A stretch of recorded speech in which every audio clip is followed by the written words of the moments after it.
BJP को vote दिया है। विधायक पूजा पाल ने एक्स पर अपनी चिट्ठी शेयर कर लिखा है कि अन्याय और विश्वासघात के खिलाफ मेरी आवाज, पार्टी से निष्कासन केवल मेरा नहीं बल्कि उत्तर प्रदेश के पिछड़ी, दलित, गरीब जनता और आवाज को दबाने का प्रयास है। मैंने संघर्ष किया है और आगे भी न्याय की लड़ाई लड़ती रहूंगी। वहीं पर पूजा पाल के लेटर के बाद यूपी में सियासत तेज हो गई है।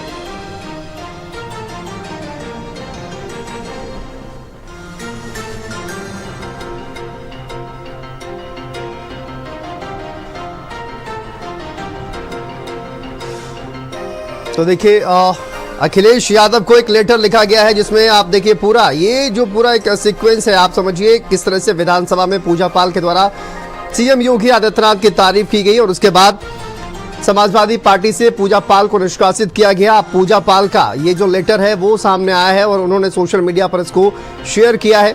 साथ ही साथ पूजा पाल ने कहा कि देखिए ये आवाज दबाने की कोशिश है, लेकिन इस पूरी चिट्ठी के सामने आने के बाद कहीं ना कहीं अब सियासत निश्चित तौर पर तेज हो गई है और पूजा पाल के बहाने ही पीडीए की बात जो हो रही है समाजवादी पार्टी को लेकर, उसको भी अब घेरने की कोशिश भारतीय जनता पार्टी के द्वारा की जा रही है।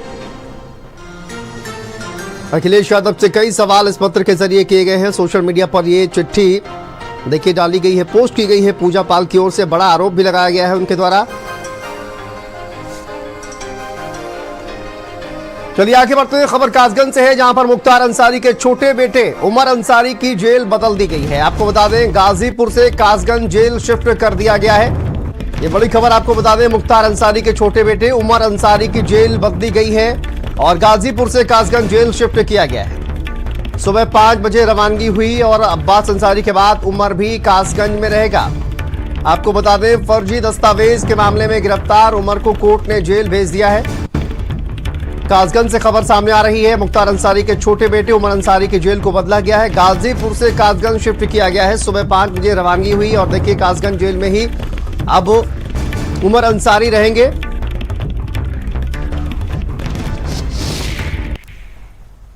जालसाजी के मामले में गाजीपुर जेल में सजा काट रहे अब्बास अंसारी के छोटे भाई उमर अंसारी को अब कासगंज जेल में शिफ्ट किया जाएगा।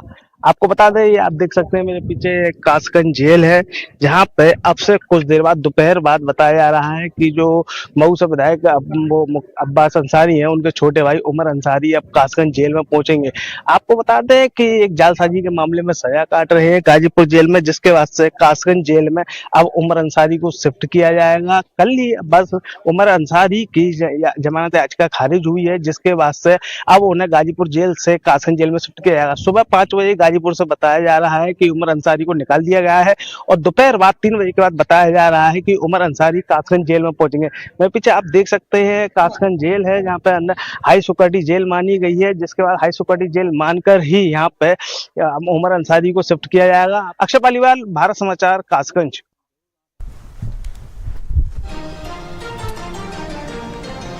चलिए आगे बढ़ते हैं। एक और बड़ी खबर आपको बता दें, बड़ी खबर मैनपुरी से सामने आ रही है, जहां पर 300 से ज्यादा लोग बुखार से पीड़ित बताए जा रहे हैं।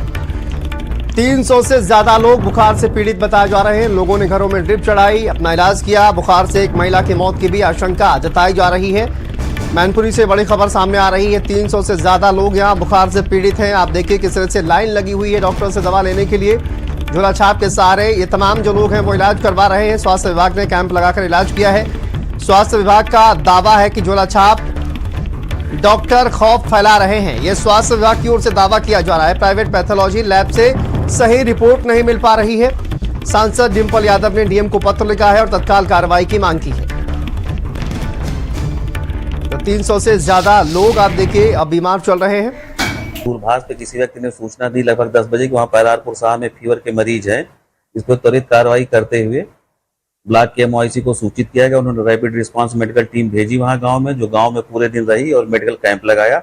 और उस दिन उन लोगों ने 106 मरीजों को वहां पे देखा और 15 मरीजों के खून की जांच की, जिसमें किसी को भी डेंगू और मलेरिया नहीं निकला। दूसरे दिन वहां से ब्लॉक मुख्यालय से टीम फिर गई और यहाँ जिला मुख्यालय से भी एपिडेमिक कंट्रोल रूम की टीम गई तथा बीडीओ साहब भी वहां पे आए और पूरे गांव में एंटी लार्वल का छिड़काव किया गया। शाम को फागिंग भी की गई और उस दिन 145 मरीजों को देखा गया 21 तारीख को, और 45 मरीजों की खून की जांच की गई। उसमें किसी भी मरीज में रैपिड टेस्ट से डेंगू और मलेरिया पॉजिटिव नहीं आया था, लेकिन फिर भी जो मरीजों को ज्यादा बुखार हो तो 14 मरीजों का ब्लड सैंपल एलिजा टेस्ट के लिए जिला अस्पताल भी लाया गया। उनकी रिपोर्ट आज शाम तक मिलेगी, क्या क्या नहीं। और कल भी 122 मरीज देखे गए, जिसमें 12 मरीज बुखार के थे। उन सभी लोगों का खून की जांच किया गया, उसमें किसी को भी डेंगू मलेरिया नहीं निकला। तो 300 से ज्यादा बुखार से पीड़ित है यहाँ पर, जिनका इलाज चल रहा है। नदीम हमारे सहयोगी जुड़ गए हैं ज्यादा जानकारी के साथ। नदीम, 300 से ज्यादा लोग बुखार से पीड़ित हैं, वहां पर स्वास्थ्य विभाग के द्वारा कैंप भी लगाया जा रहा है। क्या जानकारी अभी तक सामने आ रही है? बुखार की वजह क्या है जो एक ही इलाके में इस तरह से पेशेंट जो है अभी सामने आ रहे हैं? देखिए, इसके लिए साफ साफ अगर दो शब्दों में कहा जाए तो स्वास्थ्य विभाग की लचर व्यवस्था है, जिसके चलते ये इतने बड़े बीमारी ग्रसित से लोग परेशान हैं। लोगों ने घरों में अस्थायी अस्पताल बना लिया है, जंगलों में, पिंडों में, खिड़कियों में, दरवाजों पे लगाकर ड्रिप चढ़ा रहे हैं, अपने हाथ से उपचार कर रहे हैं। हालांकि स्वास्थ्य विभाग को जब इस खबर की जानकारी हुई तो स्वास्थ्य विभाग में हड़कंप मचा और स्वास्थ्य विभाग की टीम जो है गांव में पहुंची और वहां पे लोगों को चेकअप कर रही है और निःशुल्क कैंप लगा के दवाइयों का वितरण भी कर रही है। हालांकि जो लैब से रिपोर्ट होनी चाहिए थी, ब्लड रिपोर्टें आनी चाहिए थी, उसमें स्वास्थ्य विभाग ने बड़ी आपत्ति जताई है कि जो प्राइवेट लैब हैं वहां से जो रिपोर्ट मिल रही है वो सही रिपोर्टें नहीं मिल रही है, जिसको लेके गांव में भ्रम फैलाया जा रहा है। लोग तो ये जो प्राइवेट लैब वहां पर नदीम खोली गई है, ये किस तरह से चल रही है? क्या इनकी कोई अथॉरिटी है वहां पर? किस तरह से ये फर्जी टेस्ट रिपोर्ट देने वाली ये लैब जो चलाई जा रही है, किसके संरक्षण में चल रही है? देखिए, अगर प्राइवेट या फर्जी लैब कहा जाए तो ये स्वास्थ्य विभाग की निगरानी में, स्वास्थ्य विभाग की देखरेख में चल रही है, क्योंकि स्वास्थ्य विभाग से इनका एक बड़ा कांटेक्ट होता है, बड़ा टाइप होता है, क्योंकि रजिस्टर्ड पैथोलॉजी लैब होती हैं जो वो चंद होती हैं और जो अनऑथराइज पैथोलॉजी लैब होती है उनकी संख्या बहुत ज्यादा होती है। तो उनका ग्राफ बड़ा होता है, उनका वजन ज्यादा होता है, उनका सहयोग करता है, सपोर्ट करता है, और जब मामला बिगड़ जाता तो उसको इग्नोर कर देता है, कार्रवाई करता है। कुछ कार्रवाई करने के बाद में स्वास्थ्य विभाग अपना पन्ना झाड़ देता है। लेकिन मरीज जिस तरीके से 300 से अधिक मरीज बीमार हैं, इसमें एक महिला की मौत की आशंका जताई जा रही है। कई लोगों को, मरीजों को अदर जनपद में और बड़े हायर अथॉरिटी के अस्पतालों में रेफर किया गया है, लेकिन स्वास्थ्य विभाग पूरी तरीके से मौन है। केवल एक फॉर्मेलिटी के तौर पे स्वास्थ्य विभाग ने अपनी टीमों को भेज के, MOIC को या और अन्य डॉक्टरों को भेज के गांव में कैंप करा रही है और मेडिकल वितरण कर रही है। हालांकि जो मैनपुरी सांसद डिंपल यादव, उन्होंने भी अपना एक पत्र लिखकर आह्वान किया है और DM से आग्रह किया है कि इसमें अगर कोई कमी आए, कोई दिक्कत आती है तो उनकी निधि से MLPS के माध्यम से उसकी योजना फंड ले सकते हैं, उसको इलाज करा सकते हैं, और जो गंभीर लोग बीमार हैं उनको जिला अस्पताल में उपचार कराया जा सकता है या उनको हायर अथॉरिटी में भेजा जाए। लेकिन इस पे जिलाधिकारी या स्वास्थ्य विभाग कब इसको जवाब देगा या कब इस पे उस चीज को फॉलो करेगा, ये आने वाला समय बताएगा। लेकिन फिलहाल जो बरनाल क्षेत्र है, जो जहां करहल विधानसभा आती है, जहां से पूर्व सांसद तेज प्रताप यादव विधायक है, उनका ये क्षेत्र है, वहां से 300 से अधिक ज्यादा लोग बीमार हैं, चारपाइयों पे बैठे हुए लेटे हैं, ड्रिप चल रही है दरवाजों में, घरों में लोग अपने अपने उपचार कर रहे हैं, अपने हाथ से उपचार कर रहे हैं, क्योंकि झोला छाप डॉक्टरों ने लोगों को भ्रमित कर दिया है और बड़ी संख्या में लोग बीमार हुए हैं क्योंकि फर्जी रिपोर्टें मिली हैं। उसके आधार पर बिल्कुल एक तो झोला छाप का इलाज जो है वो कहीं ना कहीं करना पड़ेगा और साथ ही जो फर्जी लैब्स वहां पर खोली हुई हैं, इनके ऊपर भी कार्रवाई कहीं ना कहीं करनी पड़ेगी। बहुत शुक्रिया आपका नदीम। आगे बढ़ते हैं, बांदा से बड़ी खबर है जहां पर आवासीय विद्यालय में 50 छात्र बीमार हो गए। यहां पर इन्फेक्शन फैलने की वजह से वायरल की आशंका जताई जा रही है। बांदा से ये बड़ी खबर है, आवासीय विद्यालय में 50 छात्र बीमार हो गए हैं और इन्फेक्शन फैलने की वजह से ये वायरल की आशंका जताई जा रही है। जिला अस्पताल में बच्चों का इलाज चल रहा है। अटल आवासीय विद्यालय अचरौड गांव का ये पूरा मामला है। मनोज हमारे सहयोगी जुड़ गए हैं। मनोज, आवासीय विद्यालय में 50 छात्र बीमार हो गए हैं, क्या वजह अभी तक बताई जा रही है? देखिए, मैं आपको बता दूं कि पूरा मामला अटल आवासीय विद्यालय अचरौड़ गांव का है, जहां पर आज एम्बुलेंस के द्वारा लगभग आधा सैकड़ा छात्र यहाँ पर लाए गए और जब छात्रों से बात की तो उन्होंने फीवर बताया कि यह वायरल फीवर है और वहीं सभी छात्रों का यहाँ पर परीक्षण किया जाए बांदा जिला अस्पताल पर। और वहीं जब अधिकारियों से बात की गई जो यहाँ के CMS थे, CMS मौके पर तुरंत पहुंचे और जाकर के सभी बच्चों का परीक्षण करवाया गया। CMS का यही कहना था कि यह वायरल जो मौसम है, यह वायरल का मौसम है, वायरल फीवर के कारण इन बच्चों का परीक्षण किया जा रहा है। जी, फिलहाल बच्चों का परीक्षण करके उनको अब उनके आवासीय विद्यालय में भेजने की तैयारी की जा रही। जी, बहुत शुक्रिया आपका इस जानकारी के लिए, अपडेट के लिए। तो देखिए, बच्चों का टेस्ट किया जा रहा है, परीक्षण कर उसके बाद आवासीय विद्यालय भेजा जाएगा। कब से है? 4 दिन से चल रहा है। 4 दिन तो क्या स्कूल से वायरल फीवर हुआ कि घर में हुआ था आप लोग? स्कूल से स्कूल में हुआ। क्या वहाँ का पानी दूषित है या फिर खाना दूषित ऐसी है? कोई बात नहीं। अचानक सबको हो गया। वायरल फीवर पहले 1-2 लोग को हुआ, फिर उसके बाद फैलता गया। कुल मिला वायरल फीवर है, बुखार का। कितने छात्र होंगे समथिंग? वायरल फीवर हाँ, कितने छात्र हैं? होंगे 40 से 50। 40 से 50। हाँ, ये अटल आवासीय विद्यालय के कुछ बच्चे आए हैं हमारे यहाँ। तो इन बच्चों को सबको लगभग वायरल फीवर है और वायरल फीवर से ग्रसित है। किसी को भी किसी फूड पॉइजनिंग की कोई ऐसी शिकायत नहीं है। और अभी तक हमारे 2 डॉक्टर लगे हुए हैं देखने के लिए। उसमें लगभग 25-26 बच्चों को देखा जा चुका है, सबको दवा दी जा चुकी है और किसी को भी कोई एपिडेमिक की उस तरह की दिक्कत नहीं है। सब वायरल फीवर से ग्रसित है। चलिए आगे बढ़ते हैं। मऊ से खबर है। मऊ में तेज रफ्तार का कहर देखने को मिला है। यहां पर यूनिवर्सिटी वीसी और पत्नी की सड़क हादसे में मौत हो गई। प्रोफेसर हरेराम त्रिपाठी, उनकी पत्नी की मौत हो गई है। हादसे में नागपुर गुरु कालिदास संस्कृत विश्वविद्यालय के वीसी थे। वाराणसी संपूर्णानंद विश्वविद्यालय के वीसी भी रह चुके थे। हरेराम अपने गांव देवरिया जा रहे थे। इसी दौरान कार ट्रक से टकरा गई। यह भीषण हादसा हुआ। धोरीघाट थाना क्षेत्र के कुसमा हाईवे के पास यह हादसा हुआ। देखिए हादसे की तस्वीरें सामने आ रही हैं, किस तरह से ये हादसा हुआ जिसमें वीसी और उनकी पत्नी की दुखद मृत्यु हो गई। मऊ में तेज रफ्तार का कहर देखने को मिला है। यूनिवर्सिटी वीसी और पत्नी की सड़क हादसे में दर्दनाक मौत हो गई है। प्रोफेसर हरेराम त्रिपाठी और उनकी पत्नी की इस हादसे में मौत हो गई है। आप देखिए किस तरह से गाड़ी चकनाचूर हो गई। और कालिदास संस्कृत विश्वविद्यालय के वीसी थे। वाराणसी संपूर्णानंद विश्वविद्यालय के वीसी भी रह चुके थे। देखिए अपने गांव देवरिया जा रहे थे, उसी दौरान कार ट्रक से टकरा गई और कार की आप तस्वीर देखिए किस तरह से कार चकनाचूर हो गई है। हादसे में वीसी और उनकी पत्नी की दर्दनाक मौत हो गई है। तेज रफ्तार का कहर मऊ में देखने को मिला है। 2 लोगों की इस हादसे में मौत हो गई। तो भीषण यह हादसा मऊ से खबर सामने आ रही है। वीसी अपने गांव जा रहे थे और उसी दौरान यह हादसा हुआ है। हादसे में 2 लोगों की मौत हो गई और हादसे की तस्वीरें आप देखिए किस तरह से कार की ट्रक के साथ जोरदार टक्कर हो गई।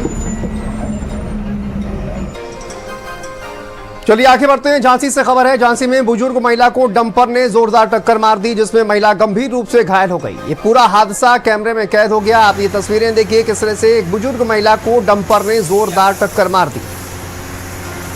ये तस्वीर देखिए आप। डंपर एक महिला को जोरदार टक्कर मारता है। महिला गंभीर रूप से घायल हो गई है इस हादसे में। ये पूरा हादसा कैमरे में कैद हो गया। झांसी से ये तस्वीरें सामने आ रही हैं जहां पर डंपर ने एक बुजुर्ग महिला को टक्कर मारी। देखिए टक्कर लगने के बाद महिला वहां पर गिर गई और गंभीर रूप से महिला घायल हुई है। लोग आसपास जो मौजूद थे दौड़ते हैं महिला को बचाने के लिए।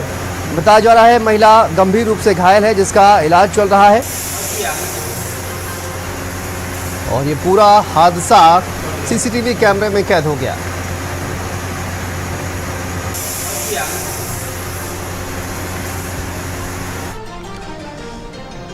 यूपी T20 लीग खेल रहे क्रिकेटर प्रियम गर्ग, करण शर्मा और अंशुल चौधरी ने अयोध्या पहुंचकर हनुमानगढ़ी और श्री राम जन्मभूमि में दर्शन पूजन किया है। तीनों खिलाड़ियों ने श्री राम लला के दर्शन कर देश और टीम की सफलता की प्रार्थना की है। तो देखिए यह प्रियम गर्ग क्रिकेटर, करण शर्मा, अंशुल चौधरी ये तीनों ही पहुंचे हुए थे अयोध्या। यहां पर हनुमानगढ़ी और श्री राम जन्मभूमि में दर्शन पूजन किए हैं। यूपी T20 लीग इस वक्त चल रहा है और ये तीनों ही खिलाड़ी यूपी T20 लीग में भाग ले रहे हैं, क्रिकेट खेलते हुए नजर आ रहे हैं। और तीनों खिलाड़ी अयोध्या पहुंचे हुए थे जहां पर रामलला के दर्शन किए, हनुमान जी के दर्शन किए हैं और टीम की सफलता के लिए प्रार्थना की है। खबर सोनभद्र से है जहां पर छापेमारी के बावजूद खाद की कालाबाजारी लगातार हो रही है। कालाबाजारी का खुलासा करने का वीडियो सामने आया है। सोनभद्र से बड़ी खबर सामने आ रही है। छापेमारी लगातार हो रही है, इसके बावजूद भी कालाबाजारी नहीं रुक रही है। कालाबाजारी किस तरह से हो रही है तस्वीरें हम आपको दिखाएंगे। यूरिया, DAP की बोरियां मौके पर पाई गई हैं। दिन के बजाय शाम 6 बजे से देर रात तक बिक्री होती है। 500 रुपए प्रति बोरी के हिसाब से खाद की बिक्री। कर्मा ब्लॉक के ककरी माइनर का ये पूरा मामला है। खाद की कालाबाजारी किस तरह से हो रही है आप देखिए, तस्वीरें भी सामने आई हैं। सोनभद्र में लगातार छापेमारी हो रही है, उसके बावजूद भी खाद की जो कालाबाजारी है वो नहीं रुक पा रही है। 500 रुपए प्रति बोरी यहां पर खाद बेची जा रही है। बिजनौर से खबर है जहां पर गंगा की धारा ने बहाव का रुख ही बदल दिया। खेतों का कटान कर रही गंगा की धारा जम्मू तवी कोलकाता रेल ट्रैक के नजदीक पहुंच गई है। धारा सैकड़ों बीघा फसल पेड़ गंगा में समा गए हैं। गौसपुर लालपुर सोजीमल बेहड़ा में बाढ़ की संभावना भी जताई जा रही है। तेज बहाव की चपेट में तेल पाइपलाइन भी आ गई। बिजनौर के मंडावर क्षेत्र के बालावाली गंगा में कटान लगातार चल रहा है।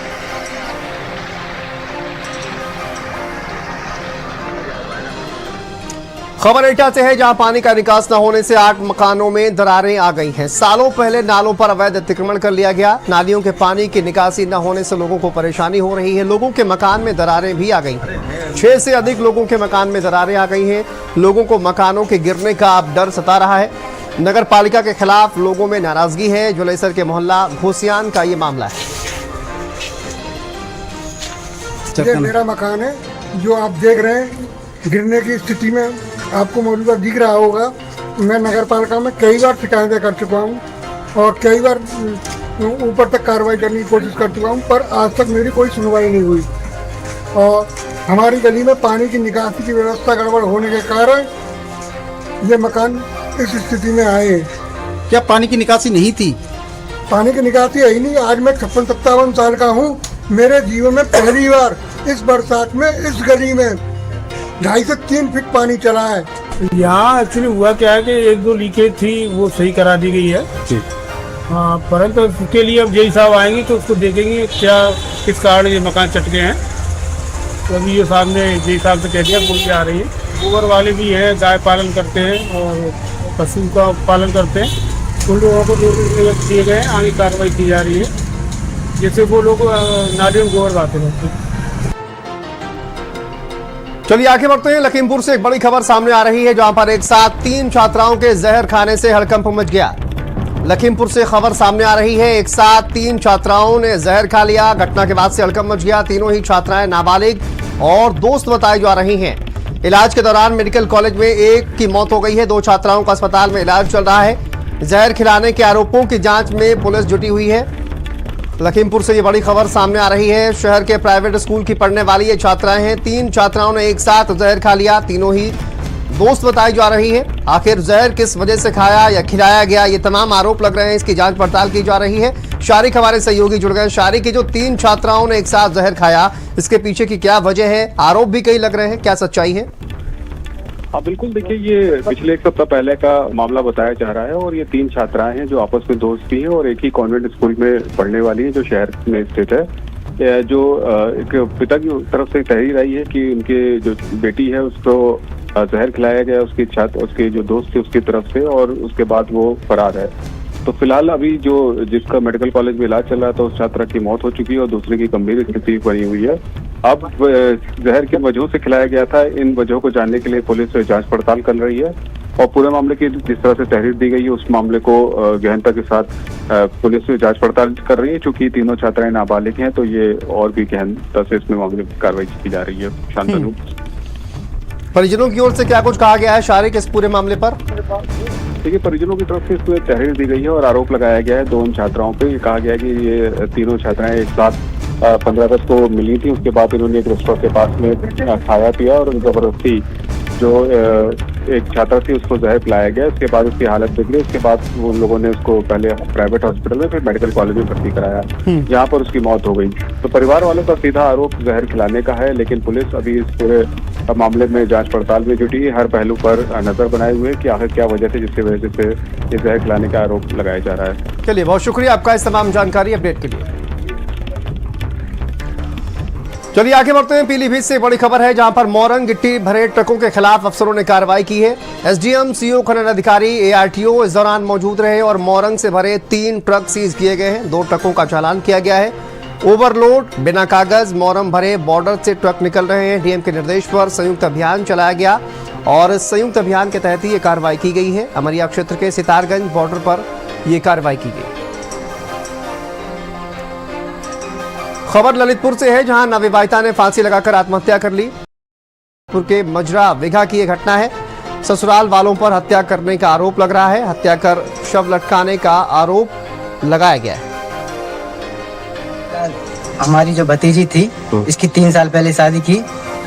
कहाँ शादी की थी? ग्राम बिगहा में। अब क्या मामला हो गया? सर मुझे पता चला कि आपकी भतीजी की मौत हो गई। कब जानकारी मिली आपको? हमको शाम को मिली। अच्छा। 7 बजे। हाँ।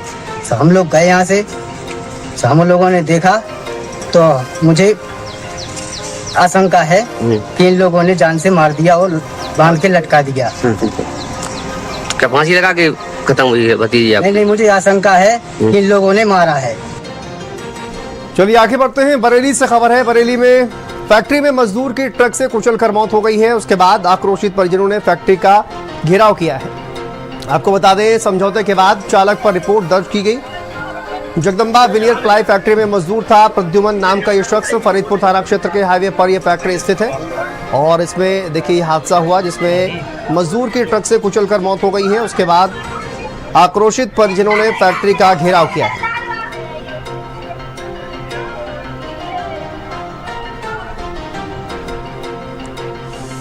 अडानी पोर्ट्स एंड स्पेशल जुलाई खबरों का रुख लेते हैं। कलामसेरी में अडानी लॉजिस्टिक्स पार्क का शिलान्यास किया है। केरल के मुख्यमंत्री पिनराई विजयन ने इस परियोजना का उद्घाटन किया।